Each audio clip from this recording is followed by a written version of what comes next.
Okay.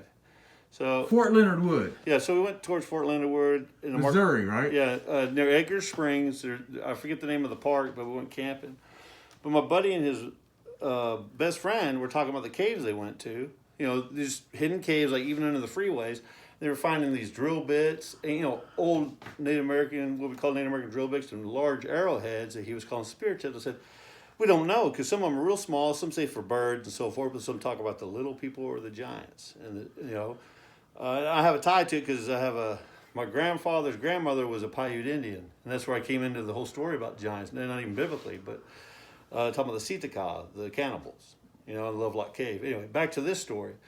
So they're talking about this, and they used to climb under there, and no one knew about it. It's just caves that they were finding, you know, that had artifacts and bones in it. And I told them, I said, if you go back, you better go back during the day and make sure there's not something in there, you know, because you don't know if these are ancient bones or modern bones or what. You have no idea if it's an animal or something else, which leads into the Bigfoot thing, which a buddy of mine was making fun of us about the first year we went camping up there, right? He's like, you believe in Bigfoot? I said, no. I said, I have a wariness of the woods, a respect. Because North American jaguars, when the Anasazi pipes they found, would say, oh, they came from the Aztecs, which is untrue because we have jaguar here in North America. On old black and white photos, you can see them in Texas. The guy's got 10 of them on his barn. These are jaguars, black cats. So I'm thinking, in this area, they said they had black bear, but there's no posted signs. And I talked to the locals, and some of them were, you know, just friends of theirs, and they were saying, yeah, we've seen a black cat, you know, once in my life, across the road, yada, yada. I'm thinking that's not a puma, that's not a cougar, or it's a jaguar. And that's scary. It's the third most powerful cat in the world, but it's like a tiger. You know, it's got the strongest bite force. That's scarier than the regular cougar, you know, or even, I mean, bear and cougar would be pretty scary, right? You know, but jaguar. So I hear the stories like farmers finding cattle, full cows impaled upon trees, okay, and goats and deer and stuff for the legs twisted or something weird. Well, no humans are doing that, and certainly no animals are doing that. So what's doing that? Freak storm maybe, but they have all these recordings. But getting back to Fort Leonard Wood and the camping grounds, the first year there was a black fly, like a horse fly, not house fly, that was as white as my hand and came up to the top of my hand, this big. Okay, that's the weird thing.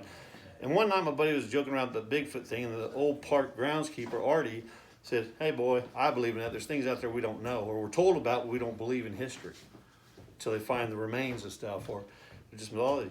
But one night we're sitting there, and my buddy's going on, and he's, you know, drunk, and I'm not, because I'm legally blind, and it's scary enough, you know, during the day as well as at night. You got to really perk your ears up to hear stuff. And all of a sudden we heard this, hoo, hoo, ha. And my mind went screech owl. You know, you try to register what the noise is because you're unfamiliar, or it's just not a sound you've heard. Could be crows make weird noises, mimics. Coyotes can do some weird stuff too, but it was up in a tree. You know, a big white, I don't know what kind of tree it was, but it's a big white tree, but it's full moon out. And and I'm thinking to myself, we don't have his dog with us for early warning. He didn't bring a gun, which you're allowed to do, you know, just for safety. Animals or even people, right? You know, some weirdos out there.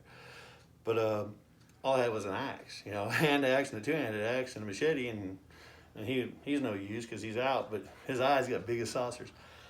The next time we came is when, the next time was the fly, the big fly we saw. So after a week of thinking about it, we thought, okay, growth hormone. That makes plenty of sense. We'd see a huge fly like that. Never seen one before. Even asking the forest ranger, he said he never heard of it, but he showed us a different fly that had mandibles. That was, you know, like 7 inches long. I was like, I've never seen that. Not that we're wilderness guys. We lived in Germany, England, Japan, etc., like that, you know, military brats. But the third time we're there, the third year, I'm listening to all these stories and trying to respect the local legends of the Native Americans as well as our Celtic ancestors, Picts and so forth, Vikings, just worldwide, you know. We're out there, and I hear something sniffing at my tent. And I'm a big guy. I'm 6'5", you know, and about 275. And so I always have a chest up here with no food or nothing in it, just some supplies, and like I said, no food. And then I keep my pillow on it, so my head's not sticking out of the tent. It's supposed to be like a 2-3 person tent, but they're not. They're little, you know. And my feet the same way. So if something's, it barely protects you from bugs, much less a critter. squirrel, raccoon, or whatever, tear right through it, you know.